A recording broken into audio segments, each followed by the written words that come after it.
ఇలాంటి కర్చీఫ్స్ మీ దగ్గర కూడా ఉంటే ఈ టిప్స్ డెఫినెట్గా ట్రై చేయండి. నా దగ్గర అయితే చాలా కలెక్షనే ఉంది, చూస్తున్నారు కదా. నేనైతే మీకు చాలా తక్కువ చూపిస్తున్నాను, ఇంకా ఉన్నాయి. ఇవేంటంటే సాధారణంగా మనం కిచెన్లో క్లీనింగ్ పర్పస్, లేకపోతే హ్యాండ్ వాష్ చేసుకోవడానికి, లంచ్ బాక్స్ పైన పెట్టడానికి ఇలా వాడుతూ ఉంటాం. సో ఇవి కాకుండా కొత్త టిప్స్ చూద్దాం ఈరోజు. ఫస్ట్ అయితే ఒక కర్చీఫ్ తీసుకుని దీన్ని నేను వీడియోలో చూపిస్తున్న విధంగా ఇలా మధ్యకి ఫోల్డ్ చేసుకోండి. చేసుకున్న తర్వాత నేను ఇది ఒక మాస్క్ ఉంటే దానికి ఎలాస్టిక్ ఉంటుంది కదండి, సో దాన్ని కట్ చేసి తీసుకున్నాను. దాన్ని ఇలా మధ్యలోకి సైడ్కి ఇలా మధ్యలోకి పెట్టేసుకుని ఒక కుట్టు వేసేసుకోవాలి. అండ్ అలాగే ఈ పక్కనంతా ఓపెన్ ఉంది కదండి, మొత్తం అంతా కూడా కుట్టేసుకుని క్లోజ్ చేసేయాలన్నమాట. మీ దగ్గర మెషిన్ ఉంటే జస్ట్ ఒక 5 మినిట్స్లో ఇదైతే తయారైపోతుందండి. లేని వాళ్ళ కోసం నేను చేతితో ఇక్కడ చేసి చూపిస్తున్నాను. సో ఇదంతా కింద వైపు కుట్టేస్తాను కదా, పై వైపును కూడా స్టిచ్ చేసేసుకోవాలి. అదేవిధంగా రెండవ వైపు కూడా స్టిచ్ చేసేసుకోవాలండి. మొత్తం సూది దారంతో కుట్టేసుకోవాలి.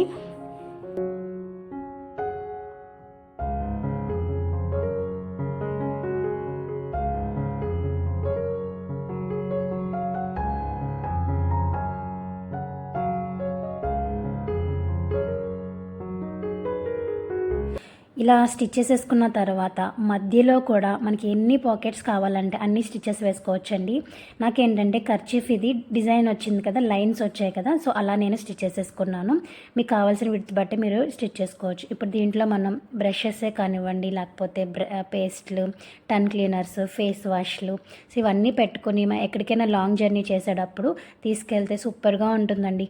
ఈ కర్చీఫ్ అనేది వెట్ పీల్చుకుంటుంది కాబట్టి బ్రష్ చేసిన తర్వాత కూడా మన బ్యాగ్ అనేది ఖరాబ్ అవ్వకుండా ఉంటుంది. దీన్ని ఇలా ఫోల్డ్ చేసేసుకుని ఎలాస్టిక్ పెట్టేసుకోవడమే, చాలా ఈజీ, చూడడానికి బాగుంటుంది. మొత్తం బ్రష్కున్నటువంటి వెట్ అంతా కూడా ఇది పీల్చేసుకుంటుంది. టిప్ నచ్చిందా? అయితే లైక్ చేయండి. టిప్ నెంబర్ 2, ఇంకొక కర్చీఫ్ తీసుకున్నానండి. దీన్ని ఇలా పొడవుగా ఫ్రిల్స్ పెట్టేసుకోవాలి. ఒకదాని తర్వాత ఒక ఫ్రిల్ వచ్చేలాగా పెట్టుకోవాలి. కనీసం ఒక 5-6 ఫ్రిల్స్ వచ్చే విధంగా పెట్టేసుకోవాలి. దీనికి కొలత అంటూ ఏమీ లేదండి, ఒక 5-6 వచ్చేలాగా పెట్టుకోండి.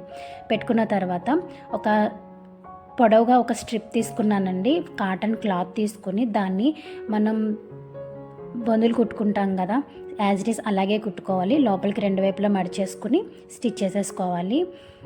ఈ స్ట్రిప్ అనేది మన బేబీస్కి నెక్ లూజ్ని బట్టి చూసుకుని స్టిచ్ చేసుకోవాలండి. అంత లూజ్ కొలవడం రాదనుకుంటే ఫస్ట్ కొంచెం పెద్దగా తీసేసుకుని కుట్టేసుకున్న తర్వాత మీరు చెక్ చేసుకోవచ్చు. చెక్ చేసుకొని దాని తర్వాత స్టిచ్ చేసుకోవచ్చు.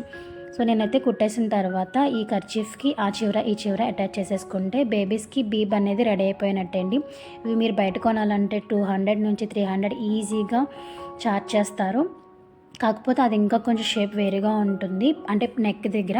బట్ అందరూ కుట్టే విధంగా ఈజీగా ఉండాలన్న ఉద్దేశంతో నేనైతే మీకు ఇలా చూపిస్తున్నాను. సో నేను ఇక్కడ టెడ్డీకి వేసి చూపిస్తున్నాను చూడండి. ఈ విధంగా ఫుడ్ తినేటప్పుడు, ఫుడ్ అల్లకుండా, పాలు తాగేటప్పుడు, సో అలాంటప్పుడు యూజ్ అవుతూ ఉంటుంది అనమాట. ఇలా మీ దగ్గర ఎన్ని కర్చీఫ్స్ ఉంటే అన్ని తయారు చేసుకుంటే కిడ్స్కి ఈజీగా ఉంటుంది. భోజనం తినిపించేటప్పుడు డ్రెస్ అదంతా కూడా పాడవకుండా ఉంటుంది. సో టిప్ నెంబర్ 3, నేను ఇంకొక కర్చీఫ్ తీసుకున్నానండి. ఇందాక మన అడ్డంలో ఫ్రిల్స్ పెట్టాం కదా, ఇప్పుడు నిలువులో ఇలాగా ఫ్రిల్స్ పెట్టుకోవాలి. ఫ్రిల్స్ పెట్టుకుని పక్కన పెట్టేసుకుందాము. ఇప్పుడు నేను ఒక వేస్ట్ క్లాత్ తీసుకున్నాను. దీన్ని 2 క్లాత్ తీసుకున్నానండి. దీనిపైన నేను ఇలాగ రౌండ్గా మార్క్ చేసుకుంటున్నాను. ఇలా మీరు ఫ్రీ హ్యాండ్తో మార్క్ చేయలేకపోతే కనుక ఏదైనా ఇలాంటి మూత తీసుకొని కూడా మీరు చేసుకోవచ్చు. ఎలా అయితే మనం మార్క్ చేసుకున్నామో అదే విధంగా కట్ చేసేసుకుని ఇప్పుడు 2 పీసులు కూడా కింద వైపు ఇలాగా మడిచి కుట్టేసుకోవాలండి.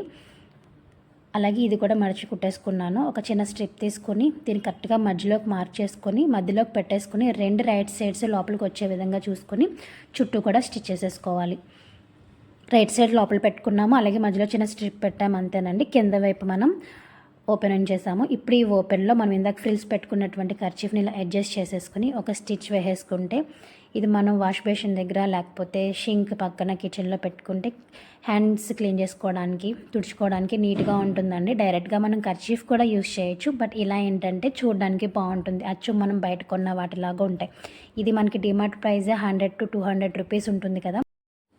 టిప్ నెంబర్ 4, కర్చీఫ్ని ఇలా డబుల్ ఫోల్డ్ వేసేసుకుని దీనిపైన చేతిని ఇలా వీడియోలో చూపిస్తున్న విధంగా పెట్టి చుట్టూ కూడా హ్యాండ్ ఏదైతే ఆకారంలో ఉంటుందో అదే ఆకారంలో ఒక మార్క్ అయితే వేసుకోవాలండి. హ్యాండ్ కంటే కూడా కొంచెం లూజ్గానే ఉండే విధంగా మార్క్ చేసుకోవాలి. కనీసం ఒక 1 to 1.5 ఇంచ్ ఉండేలా చూడాలి. మీరు హ్యాండ్ ఎంతైతే ఉందో అంతే కట్ చేస్తే మాత్రం కర్చీఫ్ అంతా వేస్ట్ అయిపోతుంది. ఇప్పుడు ఎలా అయితే మనం మార్క్ చేసుకున్నామో అదే విధంగా కట్ చేసేసుకోవాలి. ఇలా కట్ చేసుకున్న తర్వాత హ్యాండ్ కింద భాగాన ఏదో ఒక వైపు కొంచెం స్టిచ్ చేసుకోవాలండి. ఒక 2 ఇంచెస్ వరకు స్టిచ్ చేసేసుకుని దాని తర్వాత కింద వైపున ఒక మడత అనేది వేసేసుకోవాలి. క్లాత్ అనేది దలసరిగా ఉంటుంది కాబట్టి ఒక మడత వేసుకుంటే సరిపోతుంది. అండ్ ఇది పీచు కూడా రాదు కాబట్టి ఒక మడత సరిపోతుందండి. సేమ్ ఇదే మీరు మిషన్ మీద కాకుండా చేత్తో కూడా స్టిచ్ చేసుకోవచ్చు.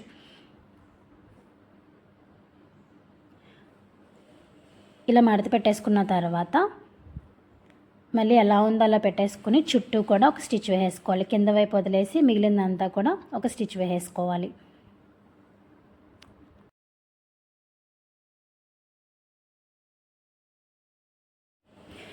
ఇలా స్టిచ్ వేసేసుకుని రివర్స్ చేసేయండి. ఇలా రివర్స్ చేసేసిన తర్వాత మన హ్యాండ్ దగ్గర లూజ్ ఎంతైతే ఉంటుందో చూసుకుని అంత లూజ్లోని ఒక ఎలాస్టిక్ తీసుకున్నానండి. దానికంటే తగ్గించొద్దు, ఎంతైతే ఉంటుందో అంత మాత్రమే ఎలాస్టిక్ అనేది తీసుకోవాలి. ఇలా తీసుకున్న తర్వాత మనం కింద మడత పెట్టాం కదండి, సో ఆ మడత పైన పెట్టుకుని ఎలాస్టిక్ సాగ తీసుకుంటూ క్లాత్ మొత్తం ఎలాస్టిక్ వచ్చే విధంగా స్టిచ్ అనేది వేసేసుకోవాలి. అంతేనండి. ఈ కర్చీఫ్ని ఇప్పుడు మనం మంచి క్లీనింగ్ పర్పస్ కింద యూస్ చేసుకోవచ్చు. డైరెక్ట్గా కర్చీఫ్ యూస్ చేస్తే ఏంటంటే మనకి మూలలో ఉన్న దుమ్ము అనేది రాదు, కానీ ఇది మిషన్ క్లీన్ చేయడానికి లేకపోతే విండోస్ క్లీన్ చేయడానికి మూలలో ఉన్నటువంటి మురికంతా క్లీన్ చేయడానికి చాలా బాగా యూజ్ అవుతుంది. టిప్ నచ్చితే కనుక డెఫినెట్గా లైక్ చేయండి, షేర్ చేయండి, సబ్స్క్రైబ్ చేయండి. నేను మళ్ళీ ఒక మంచి వీడియోతో మీ ముందుకు వచ్చేస్తాను. అంతవరకు